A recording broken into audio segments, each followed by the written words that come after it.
대만이 한국을 향해 심각한 도발을 걸어왔습니다. 한국산 제품 수입 금지라는 충격적인 지시까지 내리며 너무나도 충격적인 이유를 거론했는데요. 자, 그런데 한국의 엄청난 반격이 시작되자 대만은 난리가 나버렸습니다. 엎친 데 덮친 격으로 대만의 사상 초유의 위기가 찾아오자 대만은 오히려 한국이 대만을 도와주어야 한다며 태도를 180도 바꿨는데 한국의 예상 못한 대응에 대만 전체가 난리가 나버렸습니다. 지금부터 이 놀라운 내용 최고 수익률에서 여러분들에게 전해드리겠습니다. 대만에 수입된 신라면 블랙 일부 제품에서 유해 성분이 검출됐다고 자유시보 등 대만 언론이 18일 보도했습니다. 이 보도에 따르면 대만 위생복리부 식품약물관리서 식약처는 전날 외국에서 수입한 식품 통관 검사에서 불합격한 제품 10건을 공개하면서 이같이 밝혔습니다. 이 대만 식약처는 신라면 블랙 두부김치 사발에 대한 잔류 농약 검사에서 이 발암물질인 에틸레녹사이드 0.075mg이 스프에서 검출됐다고 설명했습니다. 이어서 대만 식품안전위생관리법 제15조에 따른 잔류농약 허용량 기준에 부합하지 않아 이 규정대로 1,000상자 1,128kg을 전수 반송이나 폐기한다고 전했습니다. 자, 그런데 이를 자세히 살펴보면 어이가 없는 내용입니다. 농심은 발암물질인 이오가 아닌 이클로로에탄올이 검출됐다고 설명했습니다. 이 클로로에탄올은 환경에 존재하기도 하고 이 농약 성분인 이오의 부산물로 발생할 수 있는 유해물질이지만 이 발암물질로는 분류되지 않습니다. 이 대만 식약처는 수출용 라면에서 이오가 검출됐다고 발표했는데 이는 이 클로로에탄올 검출량을 이오 수치로 환산했기 때문인 것으로 알려졌습니다. 농심에 따르면 이번에 문제가 된 제품은 지난해 11월 생산해 대만으로 수출한 신라면 블랙 두부김치 사발인데요. 대만 기준치 0.055mg인데 이를 0.02mg 초과했습니다. 그러면서 해당 업체에 대한 표본 검사율을 2에서 5%에서 20에서 50%로 높일 예정이라고 덧붙였습니다. 어이가 없죠. 이 정도면 거의 한국산 제품을 완전히 수입 중단한 것이나 다름없습니다. 더 황당한 점은 이 대만 식약처 북구관리센터가 지난해부터 전날까지 에틸레녹사이드를 검출한 상품 수를 보면 일본 7건, 인도네시아 13건, 베트남 7건, 한국은 고작 3건입니다. 그런데도 한국 제품에 대해서만 이렇게 검사를 말도 안 되게 강화하고 사실상 한국산 제품 수입 중단 조치를 한 것은 말도 안 되는 조치입니다. 자, 그런데 진짜 문제는 이 대만이 다른 나라들에게도 한국산 제품을 수입하지 말라고 이 찌라시를 뿌리고 다닌다는 것입니다. 얼마 전에는 대만이 태국을 회유하며 한국산 제품을 수입 중단하라고 전한 것으로 알려졌습니다. 실제로 태국 정부가 대만과 접촉한 직후 대만에서 유해 성분이 검출된 농심 신라면 블랙컵라면 일부 제품의 유통을 중단했습니다. 26일 채널 7 방송을 비롯한 현지 매체에 따르면 태국 식품의약청은 소비자 안전을 위해 농심 신라면 블랙 두부김치맛 사발 일부 제품의 유통을 중단시켰다고 전날 밝혔습니다. 식품의약청은 유통기한이 다음 달 4일까지인 제품 480개, 5월 8일까지인 2,560개 등 총 3,040개를 회수하고 제품 분석 결과를 기다리고 있다고 전했습니다. 자, 그런데 이렇게 대만이 제기한 문제의 한국 라면을 한국식품안전연구원이 정밀 분석한 결과 이 위해성이 우려할 수준이 아닌 것으로 밝혀졌습니다. 1월 31일 한국식품안전연구원은 라면 이클로로에탄올 검출 사건에 대한 의견서를 통해 에틸렌 옥사이드와 이클로로에탄올을 합쳐 관리하고 있는 현재 대만의 기준 규격이 불합리하다고 분석했습니다.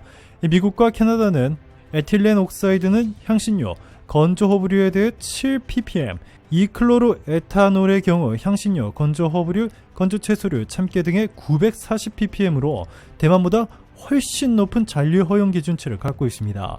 미국과 캐나다는 농산물 수확 후 처리제의 클로로에탄올 사용을 허용하고 있기 때문에 잔류 허용치가 높습니다.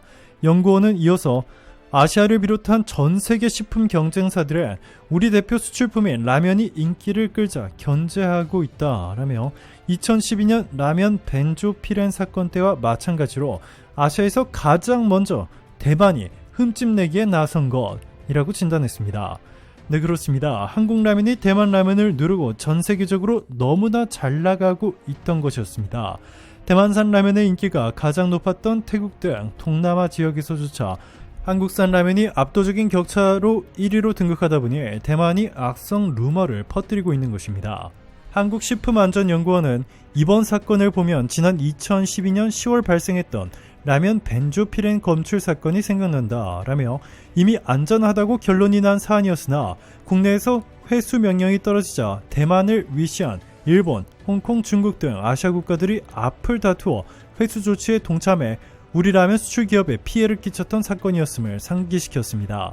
2012년에도 한국산 라면을 무너뜨리기 위해 대만이 가장 먼저 앞장서서 한국산 라면에 대한 악성 루머를 퍼뜨리며 공격해왔는데 2023년에 또 이렇게 똑같은 행동을 하고 있는 것입니다.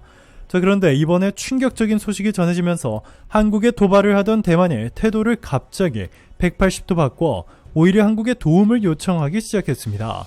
미국 사성 현역 장군의 마이클 미니언 공중기동사령관이 2025년 중국의 대만 침공 가능성을 경고한 가운데 대중강경파의 마이클 맥콜 미 하원 외교위원장 또한 2025년에 중국이 대만을 침공할 것이라 전했습니다. 공화당 소속의 맥콜 위원장은 29일 폭스뉴스에 출연해 2025년 중국의 대만 침공 가능성에 대한 질문을 받고 불행히도 맞는 얘기라고 생각한다. 중국은 전쟁으로 빠져들고 있다 라고 답했습니다. 그는 올해부터 미국의 전쟁 권한 및 해외 미군 배치 등을 감독하는 하원 외교위원회를 이끌고 있습니다. 맥콜 위원장은 중국은 대만 통일을 원하고 있다. 이를 위한 첫 번째 방법은 1년 뒤 치러질 대만 총통 선거에 영향을 미치는 것이라며 그 시도가 성공하면 대만은 총을 쏘지 않고 중국에 흡수된 홍콩처럼 될 것이라고 내다봤습니다.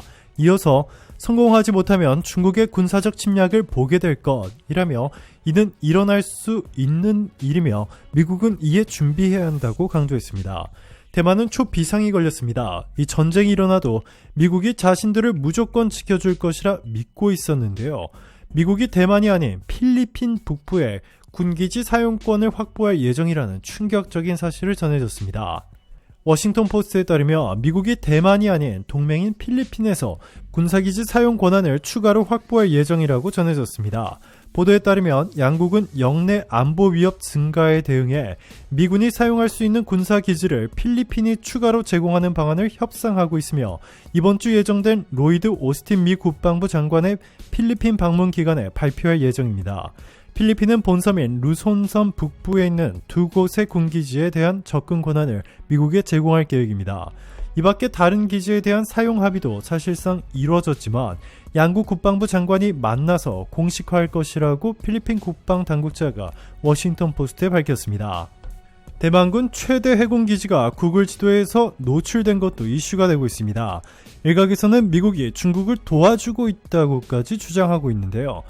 양안, 중국과 대만의 군사적 긴장이 높아지는 가운데 대만군의 최대 해군기지 시설이 구글 지도를 통해 외부에 노출됐다고 연합보 등 대만 언론이 30일 보도했습니다.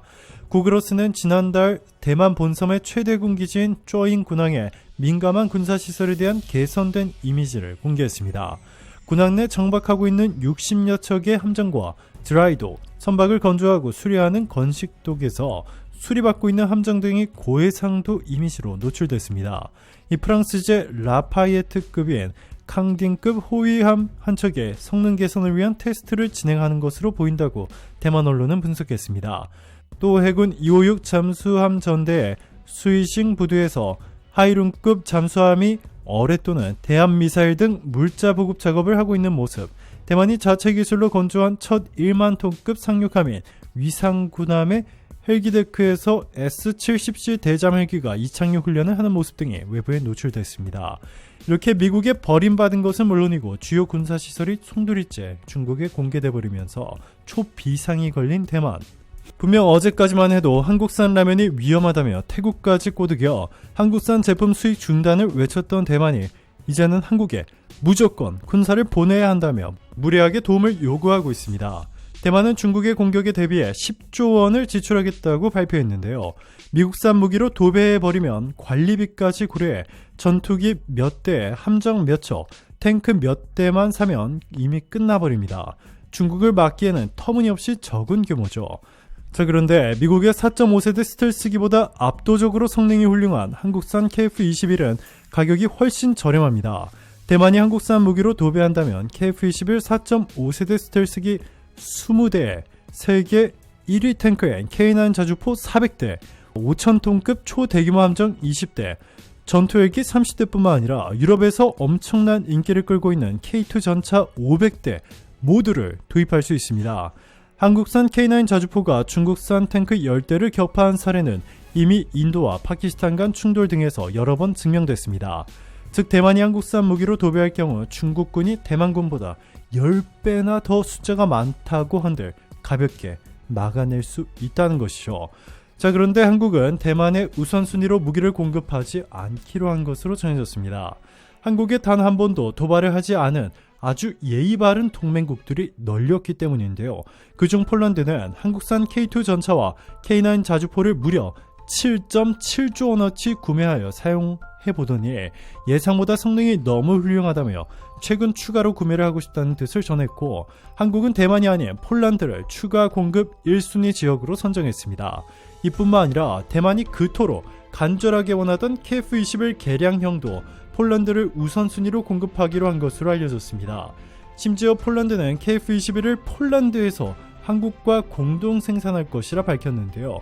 한국산 전투기를 폴란드가 모두 사들이겠다는 강력한 의지로 해석할 수 있습니다. 오늘도 감사합니다. 최고로 멋진 하루 보내시길 바랄게요.